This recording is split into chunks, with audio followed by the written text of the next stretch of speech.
আসসালামু আলাইকুম, কেমন আছেন সবাই? ভালো, আলহামদুলিল্লাহ। আপনাদের দোয়ায় আমি খুব ভালো আছি। আজকের রেসিপি হবে রসমালাই, বড় বড় রসমালাই। এখানে আমি নিয়েছি 4টা এলাচ, 100 গ্রাম ছানা,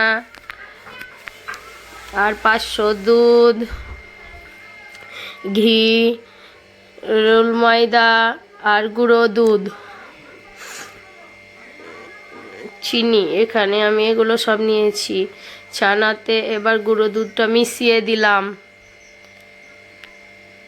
রোল ময়দা 2 চামচ দিয়ে দিলাম, অল্প করে ঘি দিয়ে দিব।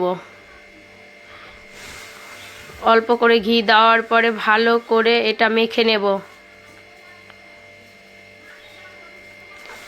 এটা মাখার কাছে গোড়া, যত ভালো করে মাখানো যাবে তত ভালোভাবে মিষ্টিটা ফুলে যাবে।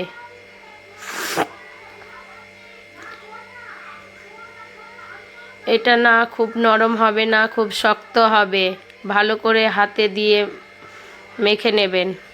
মাখা হলেই দেখতে পাবেন তেল ছেড়ে দিয়েছে।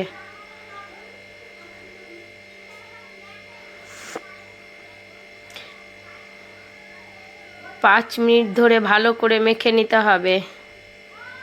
মনে যদি হয় আপনাদের ঘি অল্প হয়েছে তাহলে আর একটু ঘি দিয়ে ভালো করে মেখে নিতে পারবেন।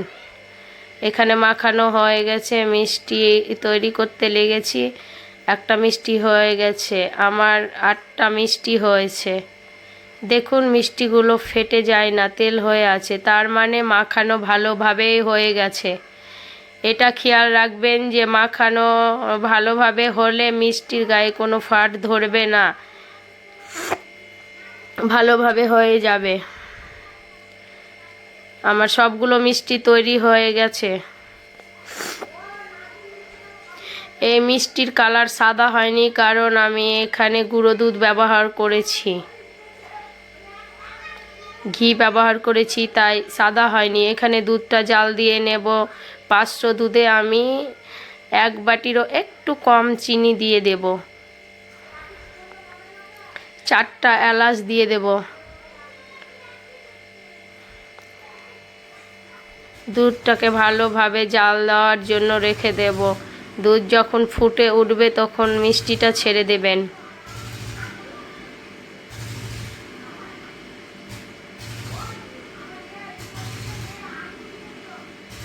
আমার ঠান্ডা লেগেছে তাই গলাটা এরকম মনে হচ্ছে। দেখুন দুধটা ফুটে গেছে, আমি মিষ্টিগুলো এক একটা করে সবগুলো দিয়ে দিলাম। মিষ্টিগুলো দেওয়ার পরে 10 থেকে 15 মিনিট ভালোভাবে জাল দিয়ে দিতে হবে। দেখুন মিষ্টিগুলো এখন দিয়েছি, নিচে ডুবে গেছে। মিষ্টিগুলো যখন ফুলে যাবে ওপরে ভেসে উঠবে তখন ভাববেন মিষ্টিগুলো হয়ে গেছে। দেখুন ভেসে উঠেছে ওপরে, তার মানে মিষ্টিগুলো আমার ফুলে গেছে, ভালোভাবে হয়ে গেছে। দুধটা একটু ঘন করে জাল দেবেন। দেখুন কিভাবে বড় বড় হয়ে গেছে মিষ্টিগুলো আমার। মিষ্টির রঙটা দেখে কেউ ভাববেন না যে কি মিষ্টি, এটাই গুঁড়ো দুধ ব্যবহার করা হয়েছে তাই মিষ্টির কালারটা এইভাবে হয়েছে, আর ঘি দেওয়া হয়েছে তাই। মিষ্টিগুলো কি বড় বড় হয়ে গেছে দেখুন।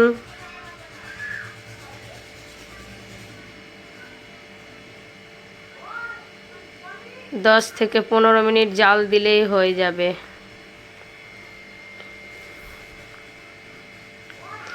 মিষ্টিগুলো এই যে আমার মিষ্টি হয়ে গেছে, মিষ্টি তুলে নিয়েছি। দেখুন কি সফট হয়েছে, দেখুন আপনারা, এত নরম তুলতুলে হয়েছে, না করলে বুঝতে পারবেন না।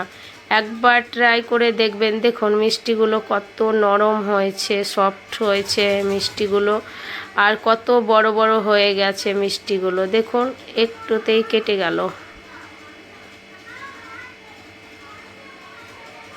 গাইস ভালো লাগলে কমেন্ট, শেয়ার ও লাইক করে দেবেন, সাবস্ক্রাইব করে দেবেন।